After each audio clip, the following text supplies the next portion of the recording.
mereka itu mohon ampun kepada Allah pada waktu sahur. Maka mari kita pergunakan. Saya selalu mengatakan Bapak dan Ibu yang terhormat, jangan cuma disibukkan mau makan saja kita bangun sahur. Ada orang bangun tinggal makan. Padahal sebenarnya ada esensi yang lebih terpenting Bapak dan Ibu pada waktu sahur. Ya, apa itu? Istighfar. Ya, Allah yang menyatakan secara eksplisit, jelas, tegas, lugas, kandas.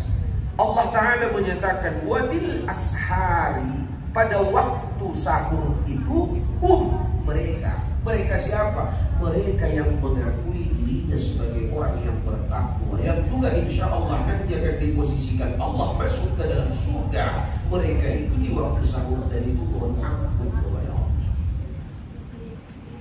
Ya, pergunakan ini. Ya, kalau bisa pakai Sayyidul Istighfar, oke, alhamdulillah. Namanya Pak Sayyid. Sayyid itu Tuhan, penghulu, centeng, bos, Sayyid. Segala sesuatu di atas dunia ini ada ketuanya, ada kepalanya, ada pimpinannya. Jangankan manusia, keadaan pun ada pimpinan. Begitu dibikin Allah, dia atur Allah di atas dunia. Maka tak boleh dia tak punya pimpinan. Di masjid itu pun ada pimpinan. Siapa itu? Ketua DKM. Dalam sholat pun ada pimpinannya. Siapa itu? Imam. Kebetulan kami bermigrasi malam ini dua-dua dari karya Ikhlas. Kami adalah pengurus masjid yang sama, rupanya ditarik malam hari ini ke karya Bang. Iya, saya ketua BKM di Masjid Nurul Ikhwan. Ini imam tetap kami di Masjid Nurul Ikhwan. Jadi dua-dua kami hamba Allah bermigrasi pada malam hari ini kemarin. Kebetulan orang-orang penting juga kan menurut kami ya di masjid kami itu ya. Menurut seorang lain tak tahu kan entah penting kan entah tidak. Kebetulan kami orang-orang yang dipentingkan juga di masjid yang sana. Kemarin dari sama anak saya Muhammad Haddan Al-Widasuddin Al-Hafiz Ishadi. Ya. Jadi Bapak Ibu sekalian yang dirahmati dan dimuliakan Allah Subhanahu wa taala. Coba. Jadi itu tadi yang ketiga. Apa tadi yang ketiga, Bu? Istighfar. Pakai kalau penting Allah rahimahullah, kalau bisa centeng istighfar itu bacakan. Tahu kan, hafal kan? Allahumma anta rabbi la ilaha illa anta khalaqtani wa ana 'abduka wa ana 'ala ahdika wa wa'dika wastata'tu.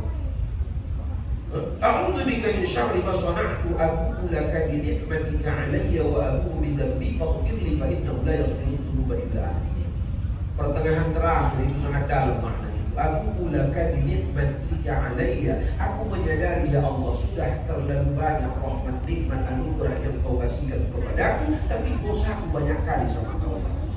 Maka ini ceramah pertama Bapak dan Ibu saya katakan kepada kita, ketika Allah memberikan kepada kita anugerah, ini semestinya adalah anugerah yang diberikan Allah Ta'ala itu semacam satu wadah yang harus membuat kita lebih dekat kepada Allah. Tapi berapa banyak manusia dalam hidup ini ketika diberikan Allah Subhanahu wa taala rahmat dan nikmat bukan semakin dekat dia kepada Allah, justru rahmat dan nikmat yang diberikan Allah itu membuat dia lebih jauh dari si pemberi rahmat nikmat itu. Ini kan gawat. Jadi paling banyak dosa kita itu diingatkan di situ. Aku ulama bi nikmatika 'alayya wa aku bi dhanbi faghfirli. Karena dia Allah ampunkan aku ya Tuhan. Fa innahu la yaghfiru dzunub illa anta. Karena sesungguhnya tak ada yang bisa memberikan pengampunan dosa kecuali Kau ya Allah. Makanya dalam Islam tak ada surat pengampunan dosa, biarkan orang pikir sebelah. Nah, panjang kali itu sudah tak sanggup aku pakai yang lain. Ya kan? Masih ada istighfar lain kan? Astaghfirullah Rabbal baraya, astaghfirullah minal.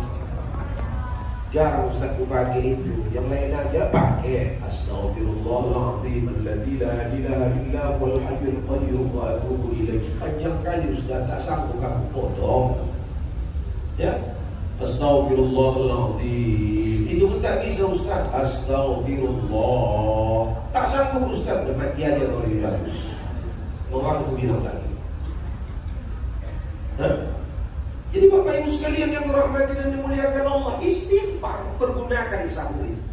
Terakhir yang paling terpenting Bapak dan Ibu, sebenarnya judul dikasih orang dia zakat. Nah, inilah dia yang terakhir ini. Ya, apa dia? Indikator orang yang bertakwa, dia harus menyadari wa fi amwalihim haqqul lis-sa'ili wal mahrum. Tengok nanti surah Az-Zariyat ayat 19. Nggak usah katakan diri awak orang yang bertakwa. Kalau yang polit nyawa, colit awak, kedekut awak, bakhil awak, bedangki awak, apa lagi agaknya mau bilang? Terakhir, kayu laut. Poras. Tahu kayu laut Pak? Hah? Gergaji itu besi, gergaji itu pun patah dibikin kayu laut. Coba. Ini apa Allah rahimahullah. Sedangkan kita 13 jam setengah, 14 jam menahankan lapar ini berkali-kali kami katakan. Ini adalah melahirkan satu pengalaman batin yang sangat tertinggi. Pengalaman itu jangan tinggal hanya pada pengalaman, tapi yang paling terpenting bagaimana kita mampu mengaplikasikan, menerapkan pengalaman batin itu dalam praktek amal yang nyata. Baik dalam perbuatan maupun barangkali dalam pemikiran-pemikiran. Itu Bapak dan Ibu sekalian yang mulia.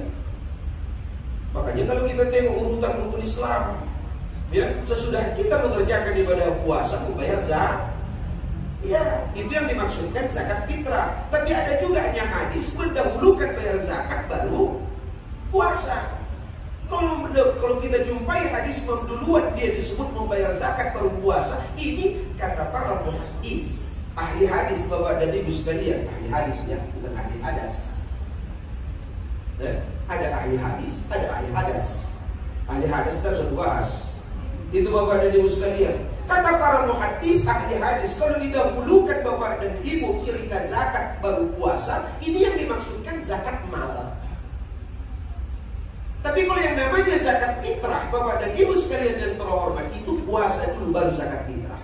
Zakat fitrah dalam bentuk makanan yang mengenyangkan. Udah? Tentunya ini kan berkaitan dengan pengalaman kita yang berlapar-lapar setiap hari selama 30 hari.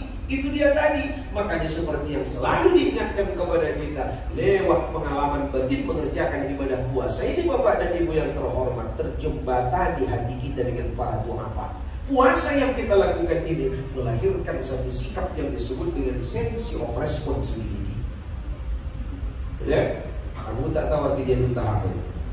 Cuman yang jelasnya Bapak dan Ibu, bagaimana kita bisa merespon, bagaimana kita bisa menjawab ya tantangan-tantangan, kesulitan-kesulitan yang dihadapi oleh saudara-saudara kita.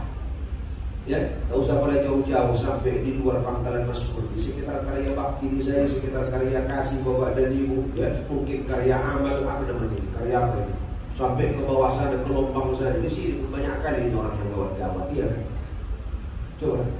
Coba kita tengok. Makanya kita disuruh kepada dia sholat di mana kita terjemahkan. Assalamualaikum warahmatullahi wabarakatuh. Assalamualaikum warahmatullahi wabarakatuh. Kenapa disuruh menengok ke kanan, menengok ke kiri? Kau tengok banyak pemilih kau, keluarga kau, jiran tetangga kau susah, kau makan enak, kau makan sedap, itu keluarga kau. Dia tak bilang, ya, karena dia menjaga kehormatan dirinya. Kau tengok itu, kata Allah. Assalamualaikum warahmatullahi wabarakatuh. Jangan kau saja kau selamatkan, kau tengok juga saudara-saudara kau tuh, kau udah banyak aku kasih sama kamu, kata Allah Subhanahu wa Ta'ala. Paham Bapak Ibu? Paham? Kalau sudah paham, tak usah dilanjutkan lagi, karena waktu pun sudah habis. Demikian yang dapat saya sampaikan. Mudah-mudahan kita semuanya diberikan Allah Ta'ala kesehatan dan keafiatan. Rasulullah wa fathun qarib wa basyiril mu'minin. Wassalamualaikum warahmatullahi wabarakatuh.